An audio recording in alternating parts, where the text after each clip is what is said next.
Welcome back to Update X, where I tell you what's been going on in the crazy world of video games over the past week. Uploaded every Monday morning on YouTube and podcast platforms like Apple Podcasts and Spotify. I'm your host, Brennan Reshitar, at The Only Rush on Twitter and basically everywhere else. Today's update 7.1 for July 6th, 2020, where I'm going to tell you about Xbox's demo event and first-party event happening this month, next-gen games possibly being $70 instead of $60, and more. Let's get into it. We're going to start with the Xbox demo event where we can play unreleased games. So I'm getting specific info from a post by Glenn Gregory, who is the Senior Product Marketing Manager at ID at Xbox. So it's called Summer Game Fest Demo Event, and it's coming July 21st to Xbox One. I find it really interesting that this is seemingly only an Xbox event for these demos, and you're not going to be able to participate on PlayStation or anywhere else for this. The article says, quote, "If you've been lucky enough to attend E3, PAX, Gamescom, or another show in the past, you know that above and beyond the spectacle of these shows, one of the great joys of attending a marquee gaming event is being able to get your hands on games. Lots of games. Getting to try them out early and discover lots of new games is awesome. While we can't recreate the experience of attending a big show entirely, we can help you get your hands on lots of cool new games early. As announced by Jeff Keighley as part of Summer Games Fest, Xbox is proud to reveal that our Summer Games Fest demo event will be live on Xbox One from July 21st to the 27th, which is a Tuesday to a Monday, which is a weird time frame, I think. And about halfway through the article, they say they will have more than 60 brand new game demos for upcoming unreleased Xbox games available to check out for free. And later in the article, they say there will be somewhere between 75 and 100 games when the dust settles, which is an incredible amount of games, actually, to be trying out for that week-long period. And to get access to these demos, just look for the special Game Fest demo tile on the Xbox One dashboard during that week-long time frame. You know, the spot where they advertise everything else on the home screen on your Xbox, all those little squares. One of those will say Game Fest demo, and you'll be able to, I'm assuming once you click on that, it'll just be a list of all of the games that are in that demo event that you can pick from to download and play demos. And the article also says there are a few things to keep in mind. It says, quote, "These are not normal game demos. Typically, the demos you see in our demo channel are created after the game is completed, or nearly completed, and represent the final version. Many of these demos are early, and some are for games that won't be out for quite some time. We've never done this before, and what that means is that you'll get to experience these games early, some way early, which is awesome. But you should also note that these games will continue to evolve and be polished as they near release. In other words, think of these as akin to show floor demos and not necessarily indicative of the final product. And speaking as somebody who's worked in the industry for a while, not me, the person who's writing the article, that's not a bad thing. In fact, being able to check out games early and then see how they evolve is freaking awesome. Also, the demos will only be up on the Xbox dashboard for a week. Some might be republished to the demo channel later, but many will simply evaporate at the end of the week, so make sure to check them out while you can. The developers would love to hear what you think. Hit them up on social media or through their websites. If you like the game, tell them. If you have constructive criticism, they would love to hear that too. The blog post says they will announce the full list closer to July 21st, but they give us a few highlights of some games that will be included. And the same day this demo event was announced, there were also multiple websites and individuals reporting that Xbox's first-party game showcase will take place on July 23rd, which is 2 days after the demo event starts. So this is going to be a massive week for Xbox and the fans. And a thought crossed my mind when they initially announced both of these events. And part of me thinks it's very possible, and the other part of me thinks there's no way it's going to happen, but so, what if when showing some new trailer or new gameplay from Halo Infinite on the July 23rd day, Phil Spencer or somebody from 343 says, "And there's a demo or beta live right now that you can try out."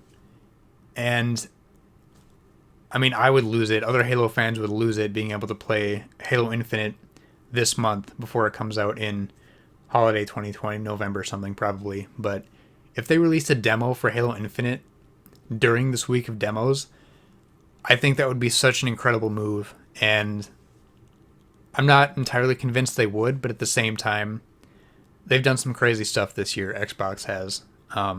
and they're making constant big moves except for the hiccups in June where everyone was like, what's your event happening in June? And it ended up being weird miscommunication in a way for that, but I think it's possible, but I'm not getting my hopes up for a Halo Infinite demo. We won't know for sure until the first party event. Again, that's happening July 23rd, and that demo event July 21st through the 27th. And jumping into more Xbox news, the reveal of the possible Xbox Series S or Lockhart is rumored to happen in August. I'm getting this info from Tom Warren at The Verge. So first off, a leaked Microsoft document recently hinted at the second next-gen Xbox, and now the possible August reveal has been rumored. Eurogamer reported that Microsoft had originally planned to unveil the console codenamed Lockhart in June.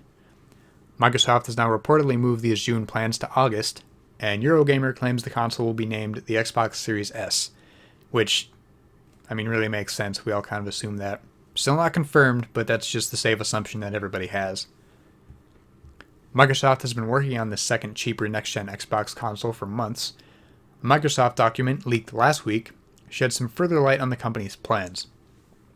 Microsoft's Xbox Series X dev kit, codenamed Dante, allows game developers to enable a special Lockhart mode that has a profile of the performance that Microsoft wants to hit with this second console. While we, The Verge, have been reporting this performance includes slightly underclocked CPU, The Verge has seen additional documents that suggest Lockhart will actually have the same speed CPU as the Xbox Series X. The Lockhart will also include 7.5 GB of usable RAM and around 4 teraflops of GPU performance. The Xbox Series X includes 13.5 GB of usable RAM, so about 2 times the reported CPU of the Series S, and targets 12 teraflops of GPU performance for comparison. Yeah, as opposed to the rumored 4 teraflops for the Series S, so 3 times as much GPU power, about twice as much usable RAM.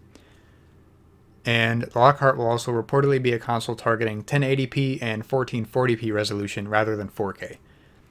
So again, just being the cheaper console, but having the same CPU speed would be interesting.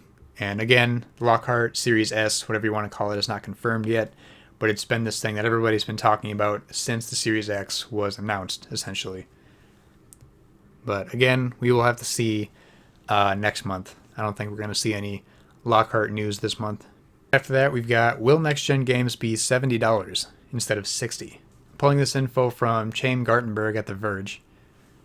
So the conversation mainly comes up after 2K Games announced that it'll sell the next-gen PS5 and Xbox Series X versions of NBA 2K21 for $70 instead of the usual $60 price that most games currently release at in the US. I know in Europe they've always been more expensive than that. The current gen versions of 2K21 will still be $60. But you won't get a free upgrade to the next gen version if you buy it on Xbox One or PS4, unless you buy the Mamba Forever edition of the game, which will be $100. That will come with cross-generation copies. So, we all obviously want video games to stay as affordable as possible, but this was inevitable, really. With development teams getting bigger, games are getting to be more expensive to make.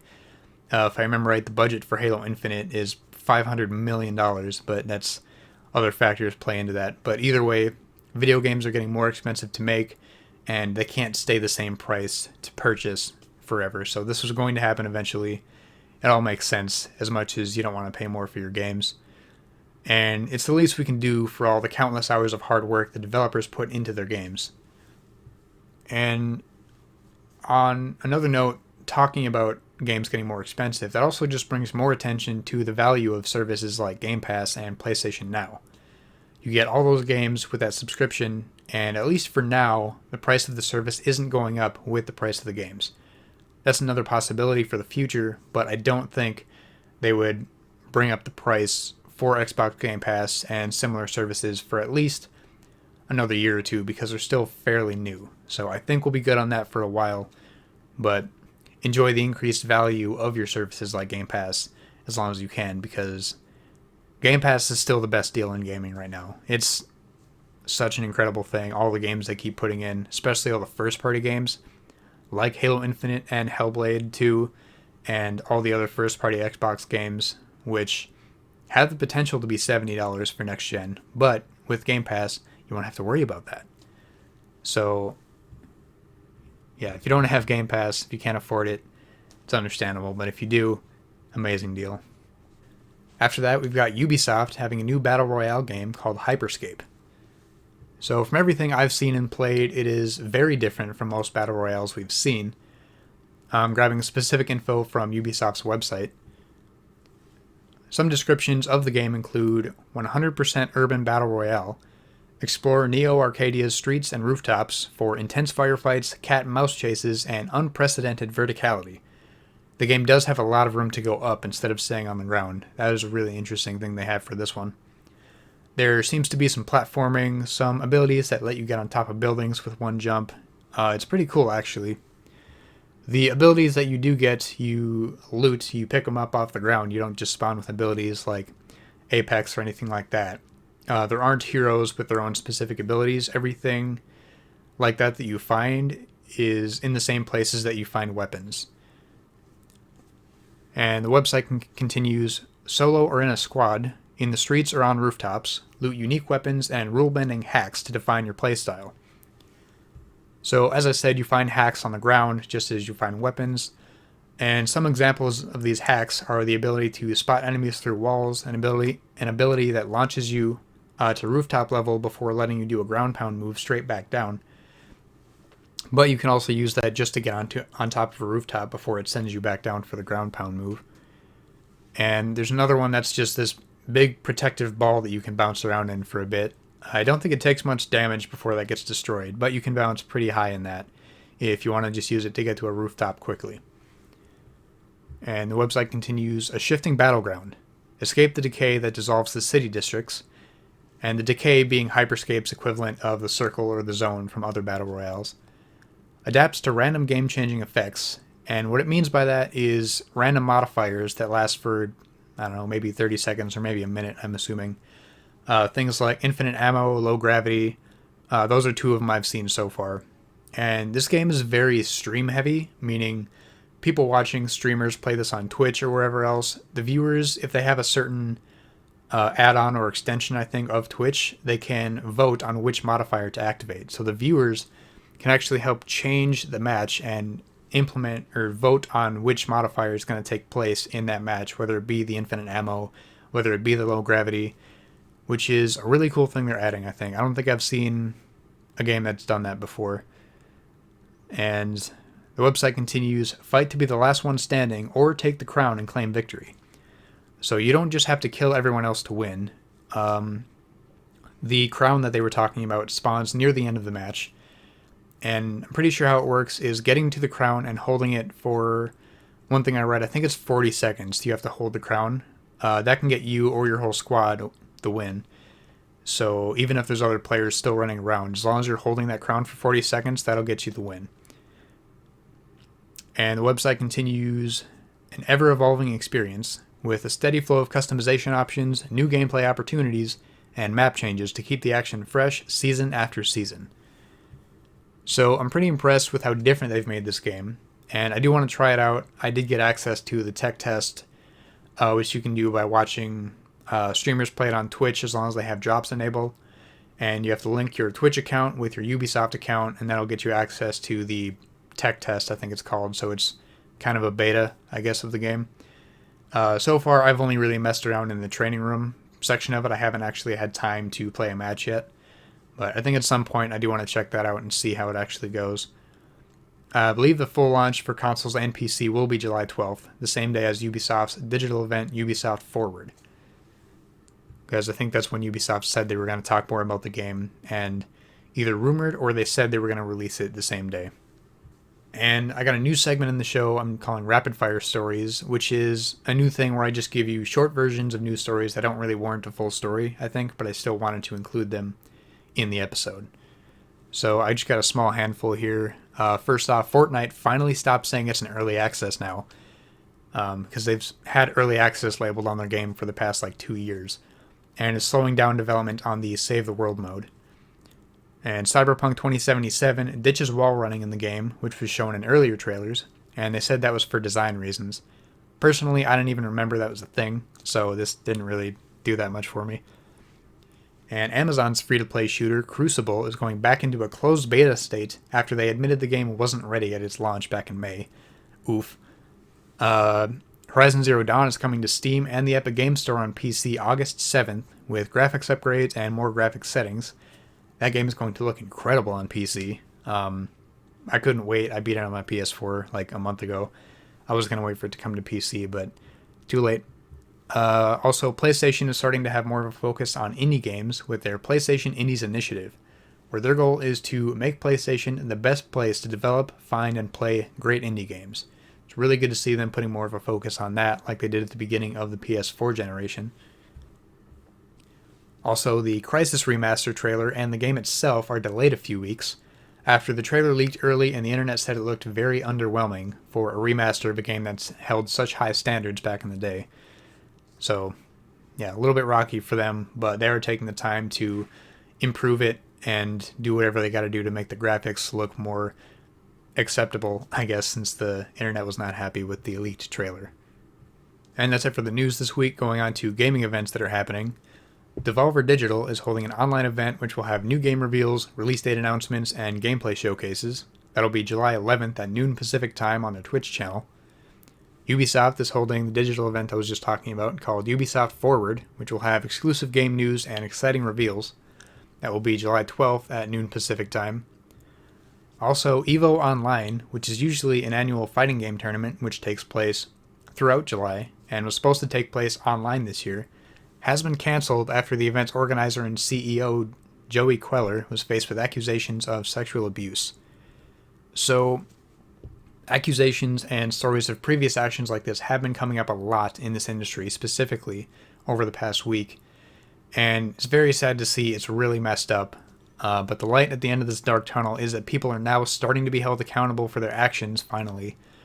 And hopefully this leads to a lot of change in the industry within things like reports being taken seriously and victims feeling comfortable standing up for themselves, or at least feeling confident in having a much better support system, and knowing that them coming forward won't just result in nothing being done anymore. So we're making steps forward as an industry, and progress is being made, thankfully.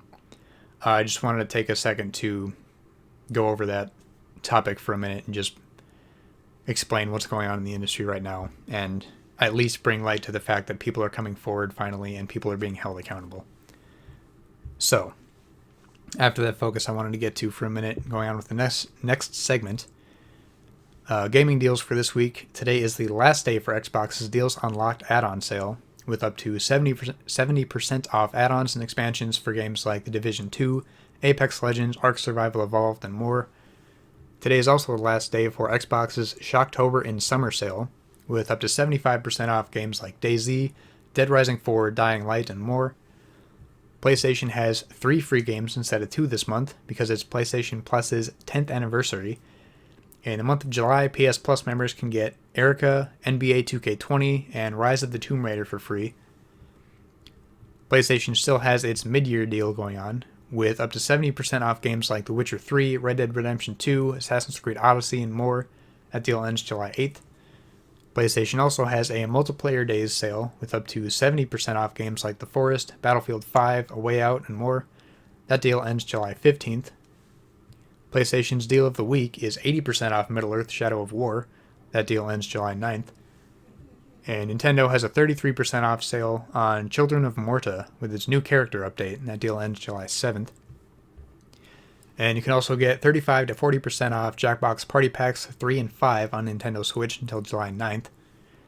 And the mind-bending puzzle game Superliminal is coming to Nintendo Switch, and you can pre-order or buy the game for 20% off until July 13th. I'm pretty sure that releases July 7th. I'll get to that in the new releases section. And lastly, you can score quick savings with the NIS America $10 and under July 2020 flash sale. Why was that sale name so long?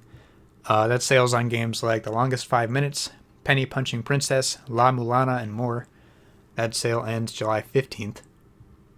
And going on to new releases via Metacritic, that puzzle game I just talked about, Superliminal is releasing July 7th for PS4, Xbox One, and Switch. Catherine Full Body releases July 7th for Switch. Deadly Premonition 2, A Blessing in Disguise, releases July 10th for Switch. Not many notable releases coming this next week. Also, Metacritic changed their layout, and it was really throwing me off when I was trying to do my usual routine with going through all the games.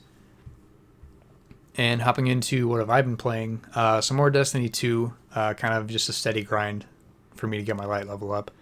I'm at 1010, if I remember right. And I tried out West of Dead, which is a roguelike. I'm pretty sure that's the right genre, because I don't usually play those.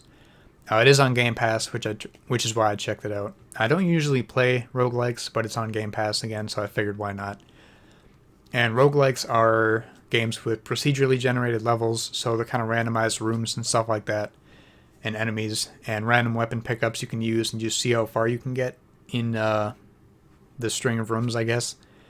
It was actually pretty fun, I thought, but sometimes I felt my character was auto-aiming at enemies I didn't want to aim at, and it kind of threw me off and made me die a couple times. Or maybe I just sucked and that was why, and it seemed like it was auto-aiming. But I do encourage you to give it a try if you have Game Pass, and see if you just have a better experience than I did, because it is a fun game. And I also got the Crash Bandicoot Insane Trilogy on my Switch, which was dumb, because on my last episode I talked about the trilogy being 50% off on PS4, but I forgot about it a few days later and paid full price for it on my Switch. So, I'm a genius. But at least I can play it on the go now, if nothing else. It is a bit harder than I remember it being, like when the games first came out, but I think, if I remember right, that was a conversation around the trilogy remaster when it first came out, and people were saying, I think they turned up the difficulty a little bit, like, without telling anybody, but who knows. Also played some more Little Big Planet 3 with my girlfriend because she loves those games. It's such a great couch co-op game, Little Big Planet series. I'm really excited for the new one coming out for PS5. Sackboy's Big Adventure, whatever it's called. And I also started Unravel on my Xbox, since it's free with EA Access, and I have that. It's a fun little side-scroller if you don't really feel like playing anything else. It's why I started it. I didn't really feel like getting anything else, so I just downloaded that. And also I said I might do a Last of Us Part 2 review or episode where I just talk about it. But things are kind of busy right now. I'm moving at the end of the month, so I'm looking at houses and apartments and also looking at jobs. And as long as I still have time, I'm still going to be doing these weekly episodes. Just probably not bonus episodes until I get the new place set up sometime next month and get the internet set up and all that stuff. So just a heads up for the next month of shows, episodes with Update X. So this has been your Update 7.1 for July 6th, 2020. Thank you so much for watching on YouTube or for listening on podcast platforms like Apple Podcasts and Spotify. If you want to get more frequent gaming news posts from me in between episodes, you can follow the show's page on Twitter at UpdateXShow. You can also give me any feedback or suggestions you have about the show while you're there. And outside of game news, I post gaming clips for fun on TikTok at The Only Resh if you want to check that out. And I also go live there when I record my episodes, which I am right now. I'm thinking of actually starting to go live on Twitch instead, but I would have to get that set up, so that's probably a future thing that's not going to be a thing for a little bit. And my personal Twitter page is also at The Only Resh, where I post non-strictly news-related stuff. So as always, thank you so much for choosing Update X for your gaming news. I will see you next Monday morning. Have a great week.